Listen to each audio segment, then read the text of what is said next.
श्री स्वामी समर्थ. स्वागत आहे तुमचं स्वामीनिष्ठा या आपल्या यूट्यूब चॅनलमध्ये. स्वामी कृपेने तुमचा आजचा दिवस शुभ जावो व तुमच्या मनातील सर्व चांगल्या इच्छा पूर्ण होवोत ही स्वामींचरणी प्रार्थना करते. मित्रांनो, आज सोमवती अमावस्या आहे. तसं तर श्रावण महिन्याची सांगता या अमावस्येनं होत आहे. तर ही जी अमावस्या आहे ही सोमवारी येते, त्यामुळे या अमावस्येला सोमवती अमावस्या म्हटले जाते. तर आपल्या हिंदू संस्कृतीमध्ये अमावस्या आणि पौर्णिमा या तिथींना अनन्यसाधारण असे महत्त्व आहे. त्यात भगवान भोलेनाथांच्या श्रावणातल्या सोमवारी ही अमावस्या असल्याने हिला एक वेगळेच महत्त्व प्राप्त झालेले आहे. तर या दिवशीचा उपवास हा बऱ्याच जणांनी केलेला आहे. तर तो तर करायचाच आहे. आजची शिवामूठ ही सातू आहे. या दिवशी आपण भगवान शिवांची जितकी जास्त सेवा करणार आहोत तितकीच ती फलदायी ठरणार आहे. त्याचप्रमाणे या दिवशी अमावस्यासुद्धा आहे.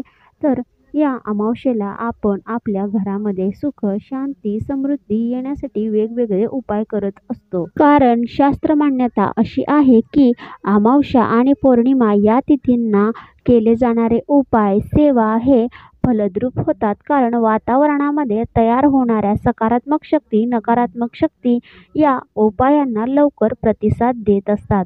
म्हणूनच आपण या दिवशी लक्ष्मी प्राप्तीचेही काही उपाय करतो.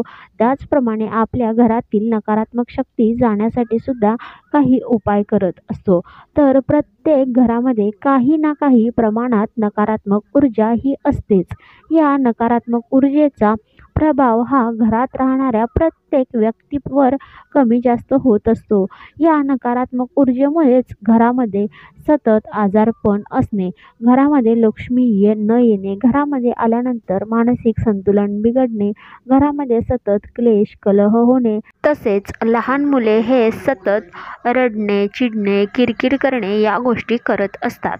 तर या अमावस्येच्या दिवशी घरातील नकारात्मकता संपवण्यासाठी या संध्याकाळी आपणास कापुरासोबत एक वस्तू जाळायची आहे.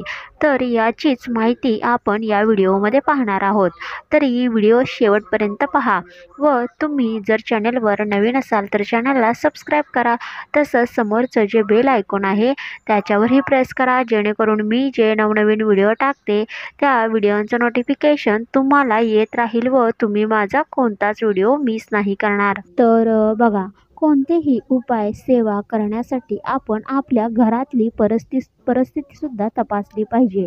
जसं की अमावस्येच्या दिवशी किंवा इतरही वेळी घरातील ज्या नकारात्मकता नष्ट करणार आहेत त्या वस्तू बाहेर फेका. म्हणजे घरातील जाळी, जळमटी काढा, घर स्वच्छ करा. त्याचप्रमाणे प्रवेशद्वार स्वच्छ करा. घराचा उंबरठा हळद, गोमूत्र इत्यादी शिंपडून तो स्वच्छ करा, जेणेकरून प्रवेशद्वारातून आपल्या घरामध्ये नकारात्मक ऊर्जा येणार नाहीत. तसेच घरातील तुटकी फुटकी, खराब झालेली भांडी व काम न करणाऱ्या ज्या वस्तू आहेत त्याही घरातून बाहेर काढा, जेणेकरून घरामध्ये सकारात्मकता येईल. तर आपणा सर्वांना हे माहीतच आहे की आपल्या प्रत्येक पूजेमध्ये आपण कापूर वापरतो. कारण ज्या ठिकाणी देवाचं अस्तित्व असते त्या ठिकाणी सकारात्मक ऊर्जा करण्यासाठी व देवांना आकर्षित करून घेण्यासाठी कापराचा वापर केला जातो. त्याचप्रमाणे वास्तुशास्त्रामध्ये असेही सांगितलेले जाते की कापूर हा घरातील वेगवेगळे वास्तुदोष नष्ट करत असतो.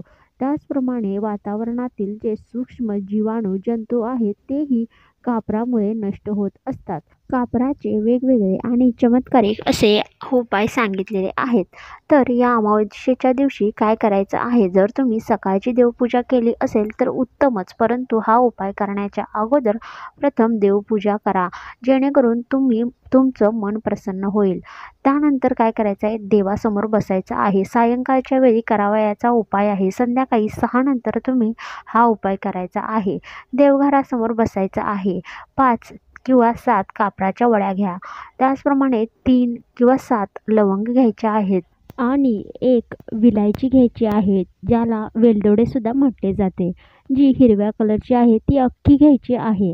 फक्त या वस्तू ज्या वेळेला तुम्ही घेत असता त्यावेळेला भीमसेनी कापूर असेल तर उत्तमच, नसेल तर तुम्ही घरातीलही कापूर वापरू शकता.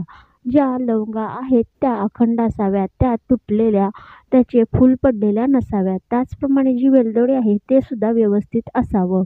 कोणताही उपाय करताना ह्या वस्तू जर व्यवस्थित असतील तरच त्या फळ देतात व केलेले उपाय फलद्रूप होतात. त्यानंतर देवघरासमोर एक छोटीशी प्लेट घ्यायची आहे.